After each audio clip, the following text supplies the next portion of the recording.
Assalamualaikum warahmatullahi wabarakatuh.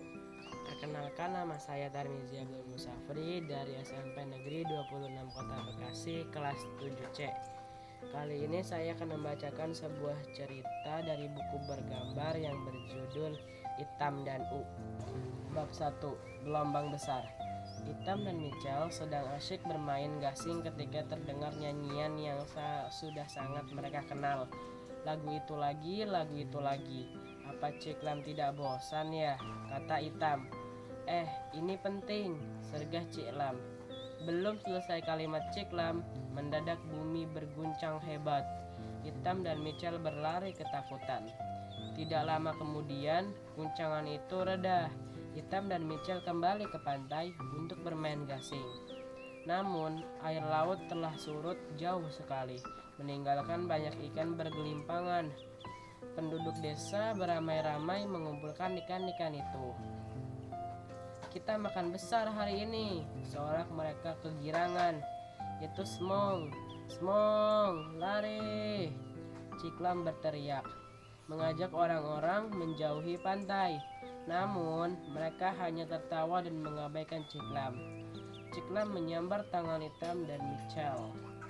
Cepat, lari! Di belakang mereka, seseorang menjerit. Air laut naik, gelombang raksasa menghantam. Air laut menyeret Itam, memisahkannya dari Ciklam, lalu mengempaskannya ke sebatang pohon kelapa. Itam memeluk erat pohon kelapa itu agar tak kembali terseret air. Itam berhasil memanjat pohon kelapa sampai ke puncak. Dari atas yang terlihat hanya air dan air. Tidak ada Michel, tidak ada siapapun. Kini hanya ada dia dan U, pohon kelapa itu. Bab 2. Di mana semua orang? Hari ketiga, kita mendengar seruan-seruan. Beberapa orang terlihat mencari-cari di antara puing dan reruntuhan. Ciklam ada di antara mereka. Itam berteriak dan menggoyang-goyangkan pelepah U. Tim penyelamat pun membantu Itam turun. Jangan khawatir Itam, Ciklam memeluk Itam. Semuanya baik-baik saja. Tidak, Itam tidak merasa baik-baik saja. Dia mengelak dari pelukan Ciklam. Itam segera berlari ke arah rumahnya, mencari ayah dan ibu. Namun semuanya porak-poranda, tidak ada yang tersisa kecuali sebatang pohon nangka. Itam berlari ke rumah Michel, yang ditemuinya hanyalah rentuhan. Sebuah tangan menepuk pundaknya. Ciklam, orang tua dan temanmu sudah tiada, ujar Ciklam dengan sedih. Ciklam dan tim penyelamat sudah mencari mereka kemana-mana, tidak ada. Tidak, Itam berteriak marah. Mereka pasti masih hidup, aku akan mencari mereka. Seharian Itam mengelilingi Gampong tetapi tidak menemukan ayah dan ibu. Tidak juga Michel. Ketika malam datang, Ciklam mengajak Itam ke rumahnya. Itam terpaksa ikut tetapi dia tidak mau menyentuh makanan yang disuguhkan Ciklam. Kelelahan, Itam pun tertidur. Itam mencari ke posko penyelamat. Itam mencari ke tenda darurat. Itam berjalan berjam-jam lamanya, bahkan ke gampong-gampong sebelah. Setiap hari, selama berminggu-minggu, Itam mencari. Akan tetapi, Itam tidak menemukan ayah dan ibunya. Ayo pulang, Itam. Hari sudah hampir malam. Ciklam berusaha membujuk Itam.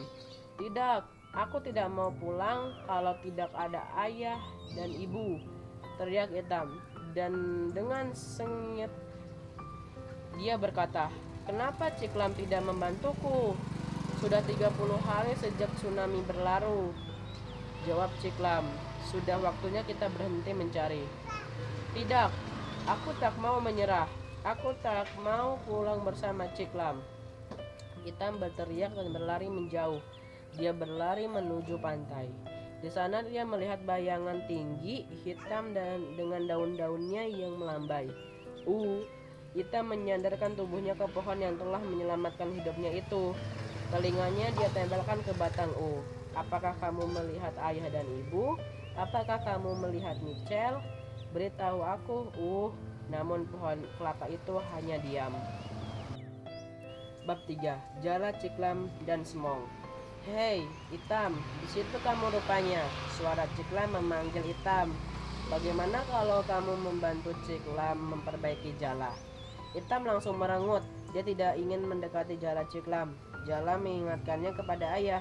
Dulu Hitam sering membantu ayah memperbaiki Jala, dan Ciklam bukan ayahnya. Ciklam mulai bekerja sendiri. Seperti biasa, dia mendendangkan lagu kesukaannya, Edes Mongkahane. Syairnya terdengar ganjil dan iramanya amat mendayu. Hitam terhanyut menyimak lantunan lagu itu. Hitam sejenak terdiam. Bagaimana keluarga Ciklam? Tanya Hitam. Apakah mereka selamat? Ayahku selamat, tetapi kakekku tidak. Begitu pula paman, bibi, dan beberapa sepupuku yang masih kecil. Mereka hilang tersapu ombak. Kami tidak pernah melihat mereka lagi. Ciklam tampak berusaha tetap tersenyum. Hitam mengamati Ciklam yang kini diam terus memperbaiki Jala. Perlahan Hitam mendekati Ciklam dan meraih ujung Jala. Aku boleh bantu, Ciklam? Tanya Hitam. Bab 4. Itu Michel? Hitam menggoreskan satu garis lagi di batang pohon 180 hari, gumam Hitam. Dia tempelkan telinganya ke batang pohon. Temanku, adakah yang terlihat olehmu dari atas sana? Tanya Hitam. Beritahu aku ya kalau kamu melihat sesuatu. Di mana ayah dan ibu saat ini? Hitam bertanya-tanya dalam hati. Hitam menghayal. Mungkin ayah pergi melaut ke tempat yang jauh mencari ikan yang besar. Mungkin ibu melanjutkan sekolah lagi seperti yang selalu dia impikan. Sementara Michel mungkin sedang mengikuti perlombaan gasing tingkat dunia. Dia pasti menang. Hitam tersenyum sendiri membayangkan semua itu. Tiba-tiba Hitam melihat seorang anak laki-laki berlari melintas. Dia terlihat seperti Michel. Anak itu membanting sebuah gasing ke tanah. Hitam menahan napas. Itu pasti Michel. Michel sudah pulang. Michel! Hitam berteriak memanggil Hitam berlari menyusul anak itu sampai ke sebuah posko pengungsian. Sekelompok anak bermain gasing. Seseorang anak berseru menyambut anak yang baru datang itu. Hasim, ayo bermain bersama kami.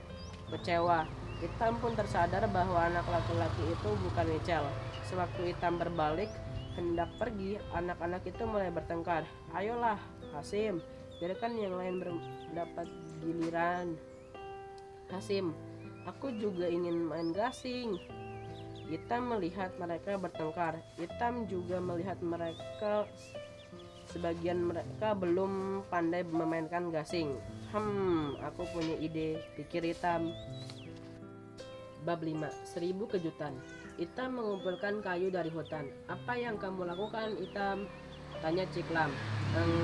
Aku ingin membuat sesuatu dengan kayu-kayu ini. Ragu-ragu Hitam menatap Ciklam. Ciklam mau bantu aku? Segera mereka sibuk memotong, mengikir, dan mengamplas kayu.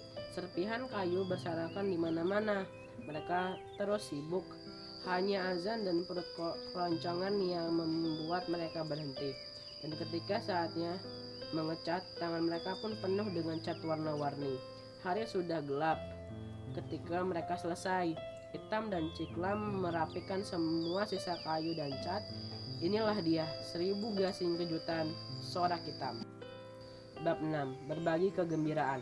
Keesokan harinya, dengan sebuah tas besar, Hitam membawa semua gasing itu ke rumah pengungsian. Ini untuk kalian, ujar Hitam sambil menuangkan isi tas. Hore! Anak-anak berserai-serai. Aku mau yang kuning, kata seorang anak perempuan. Yang ini untukku, seorang anak kecil mungil menyabet gasing totol merah. Seorang anak menghampiri Hitam. Terima kasih bang, katanya. Senyumnya lebar sekali. Anak itu kemudian menghampiri seorang nenek. Itu Ina dan neneknya, Hasim berkata. Gelombang besar memisahkan mereka, tapi nenek Ina terus mencari dan menemukan cucunya di posko ini. Ina melambaikan tangan berpamitan ke semua orang. Bab 7. Kembali melaut. Sambil menyeka matanya, Hitam berjalan menuju pantai untuk menemui Dia menyandarkan pipinya ke batang Terima kasih telah ada untukku, kata Hitam kepada Terima kasih telah mengawasi Mama, Papa, dan Michel. Itam memeluk pohon itu. Aku mungkin tidak akan datang menemuimu setiap hari sekarang, Aku mungkin sibuk dengan hal-hal lain. Ketika Itam berbalik dan melangkah pergi, Ciklam memanggilnya. Itam, aku mau memancing. Tunggu aku di sini. Itam berhenti. Dia melihat ke arah daun-daun pohon melambai tertiup angin. Dia memandang Ciklam dan lelaki tua itu tersenyum padanya. Dia melihat Ciklam menaiki kapalnya. Bersama-sama Itam dan Ciklam menyanyikan lagu Semong saat perahu nelayan membawa mereka melintasi laut. Nah, itu tadi cerita dari buku bergambar yang berjudul Itam dan Sekian dari saya. Terima kasih telah menonton sampai habis. Wassalamualaikum warahmatullahi wabarakatuh.